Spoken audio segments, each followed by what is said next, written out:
അപ്പോൾ ഇന്ന് ആര്യ ചേച്ചി ഇപ്പം ഞാൻ കുറച്ച് ഈ പൂവിൻ്റെ ഒക്കെ പറഞ്ഞു. ഇനി ആര്യച്ചാണ് ഇതിൻ്റെ എല്ലാത്തിനെയും കുറച്ച് പറയാം. അപ്പം ആര്യച്ചി ഇനി മാവേലിനെ കുറച്ചെല്ലാം പറയും. എനക്കൊന്നും പറയാനില്ല. ഇത് വ്ളോഗ് എടുക്കുന്നതാണ്. അപ്പം അവളത്ര അറിവൊന്നുമില്ല. നിൻ്റെ അത്ര അറിവ് എനിക്കില്ല. എന്ന് ഞാൻ പറയാം.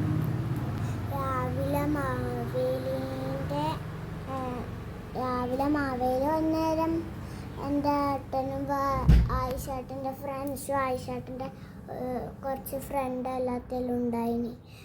വലിയെല്ലാം പോയി. എന്നിട്ട് ഫസ്റ്റ് ഒരു കാർഡും പിന്നെ ഒരു മുട്ടായും തന്നിട്ടാണ് പോയത്. അത് ഞാൻ പറഞ്ഞതാണ്. പിന്നെ ഓണത്തിന് എന്താ വെച്ചാൽ രാവിലെ പോയിട്ട് എന്നിട്ട് എൻ്റെ അച്ഛൻ ഉച്ചയ്ക്ക് വരും. അപ്പോൾ നിൻ്റെ അച്ഛൻ എവിടെ പോയിനി? എൻ്റെ അച്ഛൻ ഡ്യൂട്ടിക്ക്